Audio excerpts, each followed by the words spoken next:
Chairman, I will briefly, you have a regular agenda that just gives the main topics we're going to cover today. I also wanted to mention we have a smaller landscape page that just kind of summarizes where we're at on the various topics. As you mentioned, we're going to talk about actually three items on the CIP, and there's quite a bit of detail to go through. So depending on how much time the committee wants to spend on those items, we also have on the bottom item, on that sheet, Councilmember Miller had mentioned about overtime costs and taking a look at that. So we have pulled a lot of data related to that. So if we have time today, time permitting, we'll try to cover those items as well, just so you get an idea of the areas where overtime has changed. We're working on several of the other items, the city facilities, the utilization, and the children's services, independent agencies, items such that you'll see on the sheet. I will mention for the Inspector General's office, we are anticipating potentially the next meeting, Mr. Chairman, based on our discussion, that if they're available to come, and we can certainly reach out, I see Mr. Johnson here, that we'll coordinate to try to have them here to discuss the travel policy potentially at the next meeting.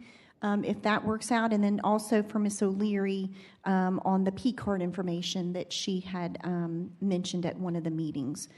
So otherwise, we'll get into the CIP information. You have several large sheets before you. I'm going to start with the one that's marked as item number 1.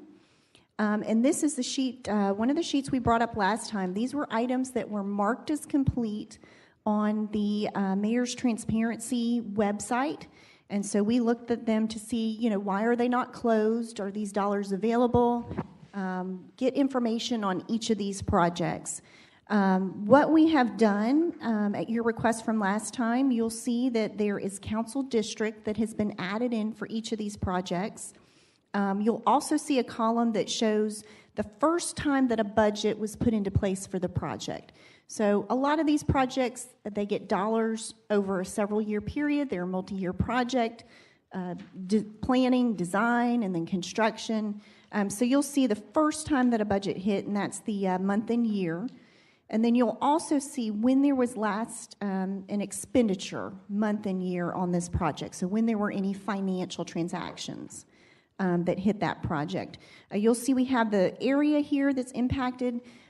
Most of the projects you have fire, you have public works, you have parks. Those are really your main areas that you'll see that CIP projects touch as far as the majority of projects. We have a listing of projects, and I know you all, the district council members, are going to be a lot more familiar than we will be with status of projects and what's going on. And then we have a response from the department noted when we reached out to find out, why haven't these projects been closed? And I'll touch briefly, we'll talk about the process, and it may be helpful to have someone from the budget office and accounting to just kind of help understand the process of what should occur per the code.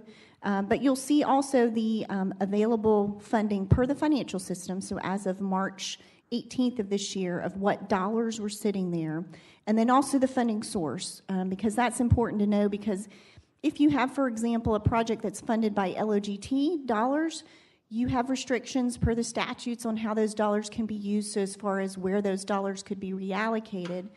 But what I'll first mention as far as the closing process, what should happen is that when a project is completed, it should be closed out within that particular fund for layman's terms, a project that's called a closeout project. So it's non-descriptive, generic name, so that you can see all of those dollars from all the various projects where they're closed out to. That makes it easy to see. When we get questions from council members, if you need to do a project of where are there dollars available within a fund, that a project's been completed and we can pull from those dollars rather than just having to say, well, we're going to have to borrow, we're going to have to issue debt. There can be dollars that can be pulled from that minimize the amount of debt that you have to add to, that make pay-go available rather than issuing debt. So it's important to get these projects closed out so that dollars can be reallocated rather than having to go out and issue additional debt, things of that sort. So, Mr. Chairman, it may be helpful, I don't know if you want to have Ms. Collins from the Budget Office come up first, because she's kind of an intermediary between the departments getting the projects closed and accounting division, just to give you a general idea of what's occurring, what should be occurring, and just let her give you a little bit of background on the closeout process. Please. If she can come forward. If you state your name and your department for the record. Kathleen Collins, Budget Office. So what currently is happening, I got into the position about 2 years ago, and I got with accounting and we put together an SOP to kind of go along with what the code was, but also to have a process into place so we were closing projects more efficiently, because it has been quite a few years since projects have been closed.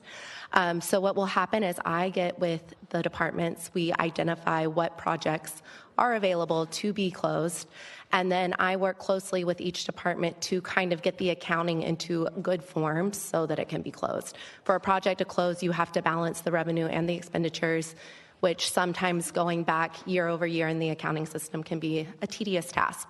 So we try to get that as cleaned up as possible, and then a memo is formed. The memo goes to the CAO, the CFO, and the comptroller, and from there the comptroller distributes the memo to her team in accounting so that they can then process and get the projects closed out, which also can still be a timely process as they're going back to make sure that funds are really where we say they are, and getting it all cleaned up so that it can be truly zeroed out and then closed out in the projects and grants module, the BCEA, and the general ledger. That's pretty much it in a nutshell. The funds will then fall back to their original source. And most times, if it's a debt fund, a general fund situation, it'll fall into a generic contingency. If it's something like a mobility fee, a fair share tax, something of that nature, it falls back to the original revenue line where that sector was, so that it gets allocated back where it came from. If I can ask a couple of questions just to clarify for myself and probably the committee. If it's general fund dollars, it falls back into a contingency to be reappropriated for another project? Is that what I heard you say? Correct. Within the CIP's general fund bucket.